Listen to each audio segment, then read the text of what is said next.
On June 12, 2025, the streets of Lagos, Nigeria pulse with the voices of thousands demanding change. Marking Nigerians' Democracy Day, commemorating the historic 1993 election annulled by military rules, protesters gather under the banner of the End Bad Governance movement alongside the Lagos State Joint African Front, Action Front, and Solidarity Network for Workers' Rights. Defying heavy police presence, they converge at Allen Avenue, Ikeja, nearly shutting down traffic. Their message was clear. Hunger, hardship, and injustice have pushed Nigerians to the breaking point. Holding empty pots and waving Nigerian flags, they chanted, "We can't eat," and urged President Bola Tinubu to enact meaningful policies for a better life. This report dives into their demand, the context of their struggle, and what this movement means for Nigeria's future. 12 hold profound significance in Nigeria. It marks the 1993 presidential election, widely regarded as the nation's freest and fairest, where Moshood Abiola was presumed the winner before military dictator Ibrahim Babangida annulled the result. The annulment sparked nationwide protests, symbolizing Nigeria's fight for democracy. In 2018, former President Muhammadu Buhari declared June 12 as Democracy Day to honor Abiola and this struggle, replacing May 29. By 2025, Nigeria has enjoyed a 25 years of uninterrupted democratic rule, a milestone celebrated on this day. Yet for many, democracy has not delivered prosperity or justice. The 2025 protests repurposed this symbolic date to highlight ongoing economic hardship, governmental failures, and echoing the resilience of the 1993 pro-democratic activists. The End Bad Governance movement, inspired by the earlier protests like End SARS in 2020 and Occupy Nigeria in 2013, reflect a growing youth-led push for accountability. Organizers, including activist Omoyele Sowore, announced protest location nationwide, framing June 12, 2025 as a day to confront President Tinubu's policy, which many blames for deepening poverty and insecurity. At the heart of the June 12 protests in Lagos were raw, unfiltered demands born out of desperation. Protesters at Allen Avenue articulated their strength through place card and chants. "We can't eat, we pay through our notes, and we want NEPA, not disco." This slogan captured the dire economic reality facing millions. Food inflation has soared to 40%, with staples like garri and beans doubling in price. Over 133 million Nigerians live in multi-dimensional poverty, and the removal of fuel subsidy in May 2023 has driven petrol costs sky high, eroding disposable incomes. Their specific demands include: 1. End to hunger and economic hardship. Empty pots symbolized family unable to afford meals. Protesters rejected palliative like rice distribution, demanding jobs and good governance instead. One protester, Samuel Ali, said, "We are not beggars. Allow us to work and earn money." 2. Reinstate fuel subsidies.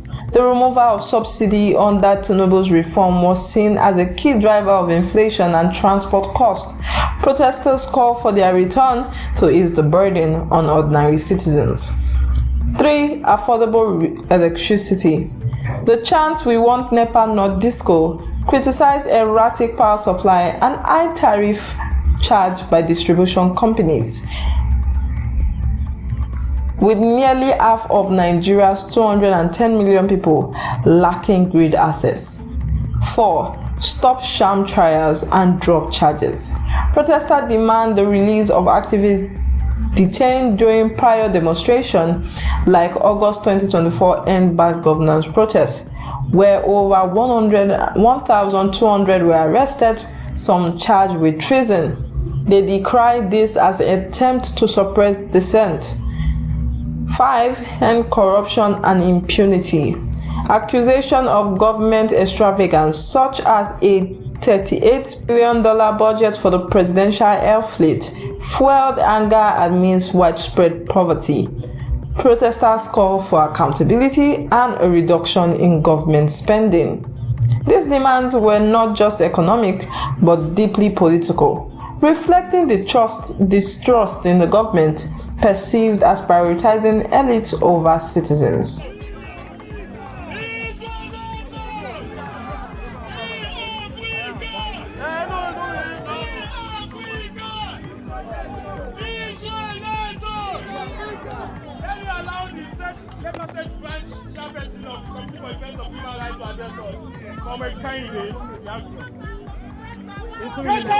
Nigerian people!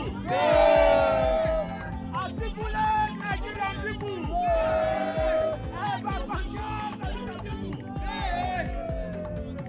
Today is the day. Today is good day. A day that has come to stay.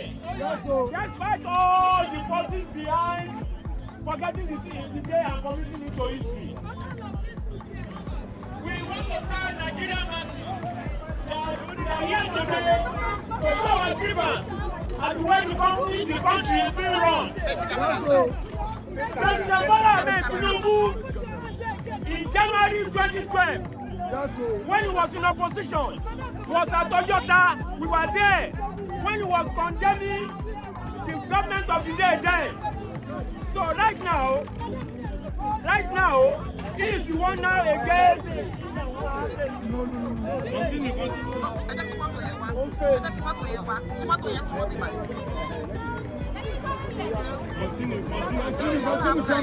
So, Nigerian masses, President Tinubu should not stop any protest because it was part of the protest against Jonathan's government in January 2012. We were at Toyota, now that it's at the end of our affairs. What he's telling us is that it's not the fault of the masses that came here, that it was the president. We can say that boldly. If not, it should not deny people from protesting. What we are protesting is not even against it, against bad governance. Against bad governance. Let the federal government be accountable to the people. I remember very well when President Tinubu came into office May 2023 and he said subsidy is gone. By 31st of July, exactly 2 months after, when there was to be a protest, he thought he was going to abuse the Nigerian people. And he said, and I quote him, that within 2 months, that Nigeria has saved over 1 billion naira. Within 2 months. And he said it, I'm quoting him. Now, the question we're asking is that if within 2 months of removal of subsidy, Nigeria saved over 1 billion naira. Now, over the last 2 years, let him tell us how much Nigeria has saved. Where is the money? What is it being used for? As Nigerians, we are all stakeholders and we demand accountability. We demand that the people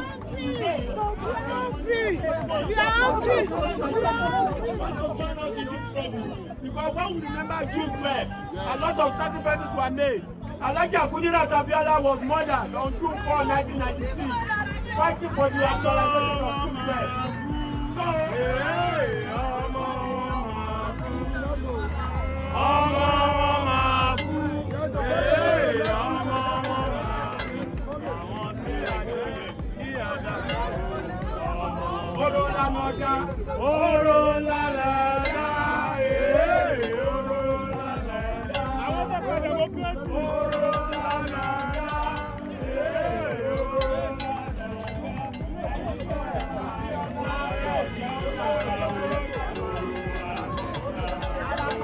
June 12, 2025, Allen Avenue in Ikeja, Lagos, became a battleground of wheels.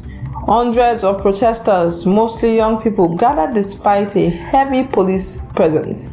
Armored personnel, carriers, and patrol loomed with Lagos State Police Commissioner Adekunle Fayode seeking operations at key protest sites like Freedom Parks in Ojota and Alausa. Yet, the demonstrators stood firm, waving Nigeria's flag and holding empty pots as a symbol of their hunger. Their defiance disrupted traffic, sending a powerful message: business as usual was unacceptable. The Lagos State End Bad Governance movement have vowed to defy police orders restricting protests to designated areas, viewing such restrictions as unconstitutional. Post on X captured the tension, with Sahara reporter noting that protesters were stomping major roads to challenge Tinubu's policies. Police deployed tear gas in some circumstances, but organizers insisted that the protests remained peaceful.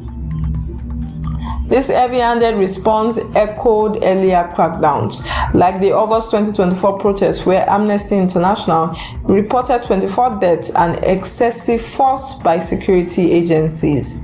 These protesters' courage in the face of intimidation underscores their resolve. As one organizer stated, "We've been oppressed for too long. Unless President Tinubu accedes to our demands, we will remain on the streets." President Bola Tinubu, who assumed office in May 2023, has championed economic reforms aimed at reviving Nigeria's struggling economy. This includes partial removal of fuel subsidy, naira devaluation, and electricity tariff hikes, intended to attract foreign investment and reduce fiscal deficits. By August 2024, Tinubu claimed that government revenue has doubled to 9.1 trillion naira and debt servicing dropped from 97% to 68% of revenue. Yet, this reform have had devastating short-term impact on the citizens. The subsidy removal caused fuel price to surge, doubling transportation costs and inflating food prices.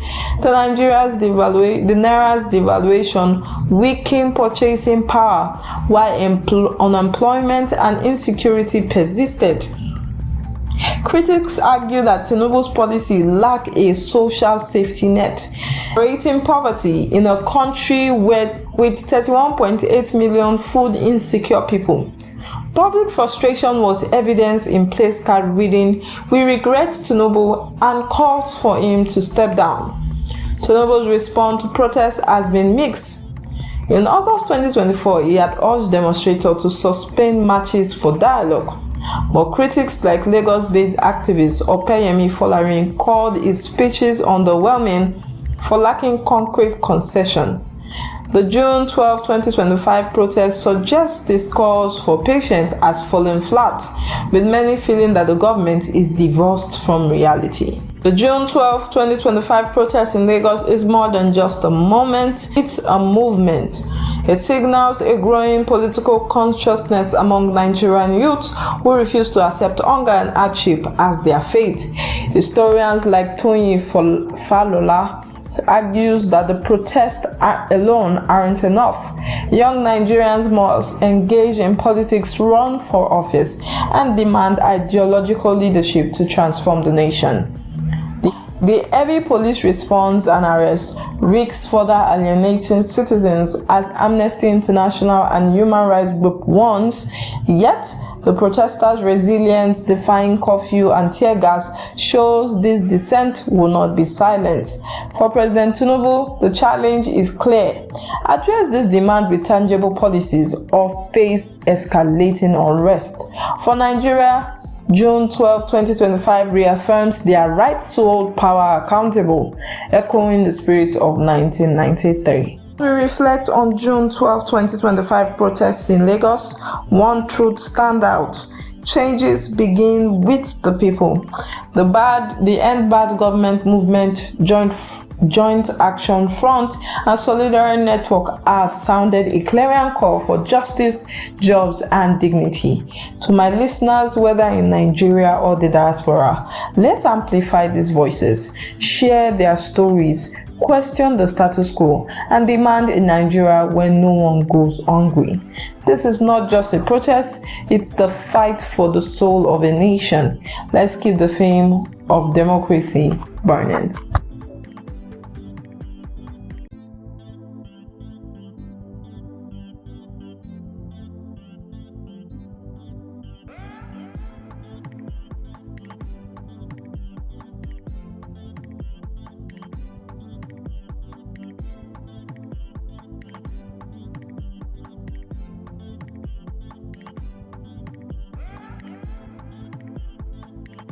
1,000. Our phone common food. Expensive. Common food is expensive. Expensive. Our common food is not more common. You see this curry, fufu, ewa, and this beer is 7,700 naira. Go and price it in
Good governance! Good governance! Good governance!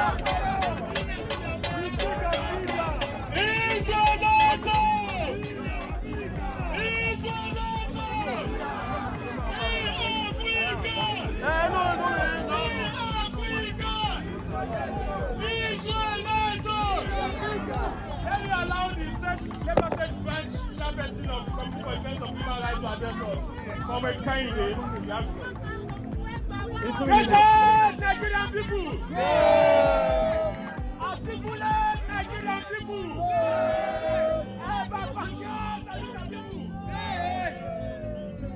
Today is the day. Today is June 12th. A day that has come to stay. Despite all the forces behind forgetting the day and committing it to history. We want to tell Nigerian masses that we are here today to show our grievance at the way the country is being run. President Bola Tinubu in January 2012, when he was in opposition, was at Toyota. We were there when he was condemning the government of the day then. So right now, he is the one now again.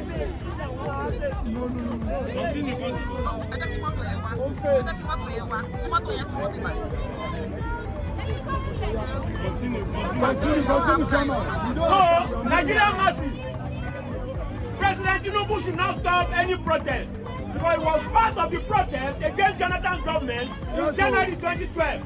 We were at Toyota. Now that it's at the hands of our peers, what it's telling us is that it's not the fault of the masses that took him there, that it was the president. We can say that boldly. If not, it should not deny people from protesting.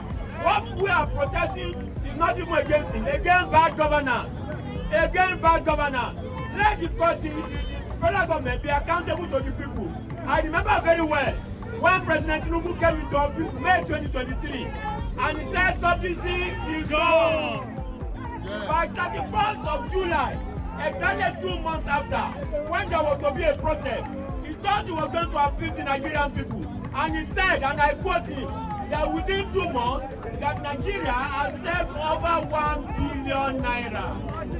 Within 2 months. And he said it, I'm quoting him.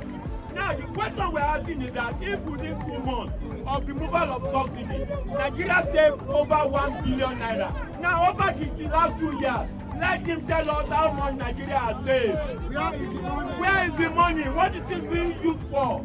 As Nigerians, we are all stakeholders, and we demand accountability. We demand that the people. We are free. Because when we remember June 12, a lot of sacrifices were made. Ikeja Underbridge was murdered on June 4, 1996, fighting for the actualization of June 12. So,